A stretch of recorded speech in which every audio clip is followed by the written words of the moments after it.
Halo, nama aku Riri Gasila Sahri dari kelas 11 Multimedia 2.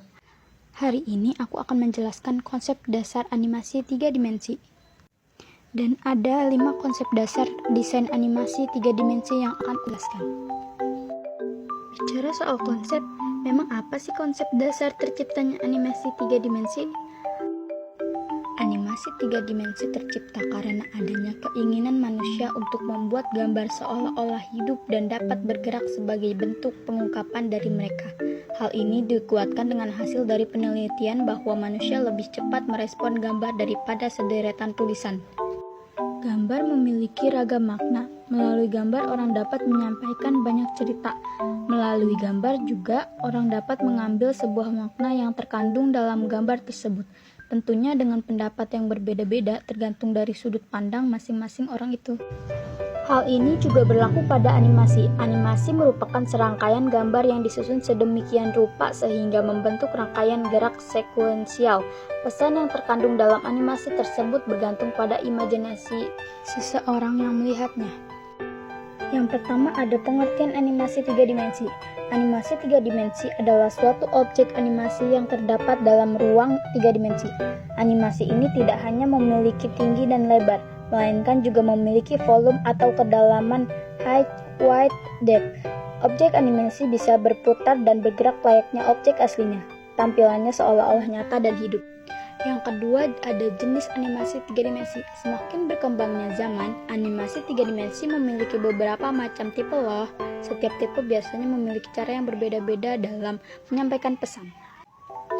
Animasi puppet. Animasi puppet atau bisa juga disebut animasi boneka merupakan jenis animasi 3 dimensi yang menggunakan bahan-bahan bersifat lentur sebagai objek atau karakternya. Banyak animator yang menggunakan kayu yang mudah diukir, lilin, kertas, tanah, lempung, dan lainnya.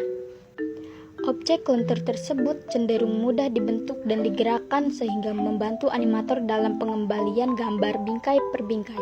Contoh dari animasi boneka yang sering kamu lihat di layar televisi yaitu The Muppet Show, Sesame Street, dan wayang. B. Animasi model. Animasi model ini menggunakan beberapa benda yang bisa kita jumpa sehari-hari dan berbentuk abstrak, seperti bola, kubus, balok, prisma, silinder, piramida, kerucut, dan lain-lain.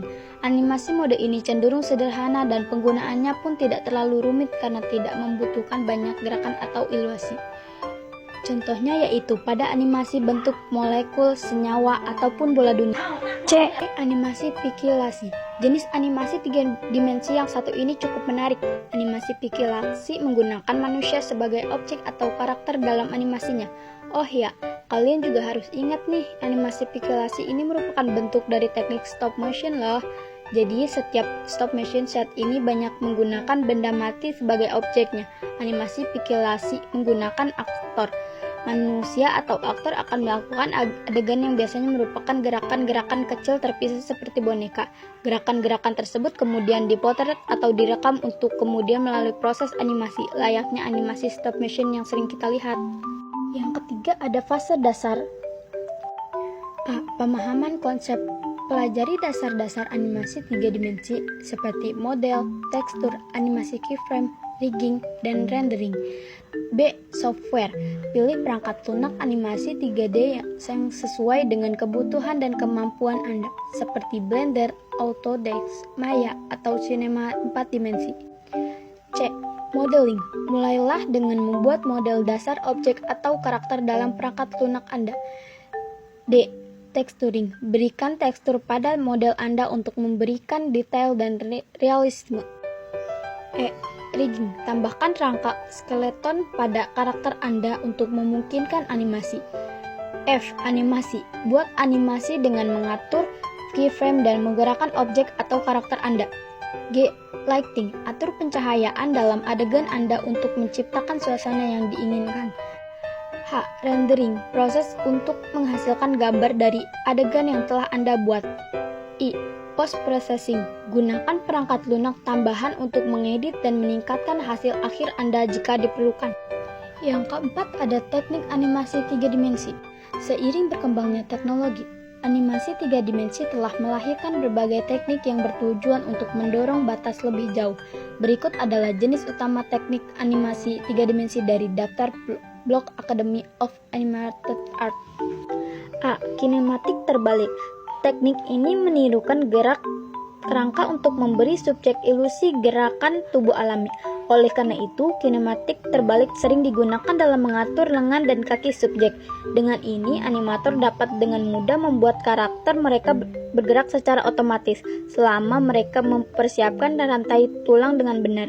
Teknik kinematik terbalik memungkinkan animator untuk menyederhanakan proses animasi mereka dan membuat animasi tingkat lanjut dengan sedikit usaha. B. Simulasi cairan. Metode simulasi cairan digunakan untuk membuat animasi fluida realistis untuk air, lava, gelembung, dan lainnya.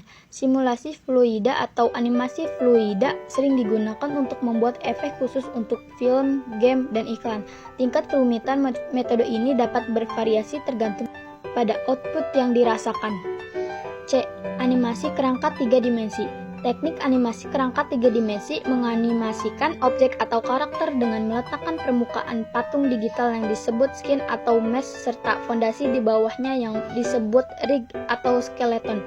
Metode ini sering digunakan untuk menghasilkan animasi mirip manusia dan objek kompleks.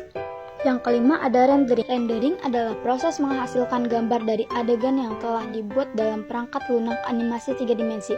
Proses ini melibatkan perhitungan intensif komputer atau menghasilkan gambar yang akurat dengan pencahayaan, bayangan, tekstur, dan efek yang sesuai. Langkah-langkah umum dalam proses rendering meliputi A. Pengaturan render. Tentukan pengaturan render seperti resolusi gambar, format, output, dan parameter rendering lainnya. B.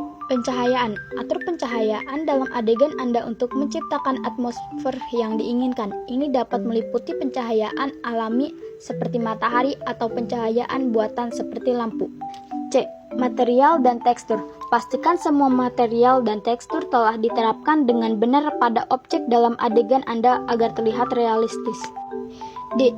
Rangkaian kamera. Atur kamera dalam adegan Anda untuk mengatur pandangan dan sudut pengambilan gambar yang diinginkan. E. Proses render. Mulai proses rendering di mana perangkat lunak akan menghitung setiap pixel dalam adegan untuk menghasilkan gambar akhir. F. Optimasi. Jika diperlukan, lakukan optimasi untuk mengurangi waktu render atau meningkatkan kualitas hasil render. G. Pemantauan. Pantau proses rendering untuk memastikan semuanya berjalan dengan lancar dan tanpa kesalahan. H. Penyesuaian. Setelah render selesai, Anda dapat mengevaluasi hasilnya dan melakukan penyesuaian jika diperlukan sebelum menyimpan atau mengekspor gambar final. Rendering dapat menjadi proses yang memakan waktu tergantung pada kompleksitas adegan dan kecepatan komputer Anda. Maka dari itu, penting untuk memahami pengaturan dan teknik rendering untuk mendapatkan hasil terbaik dalam waktu yang efisien.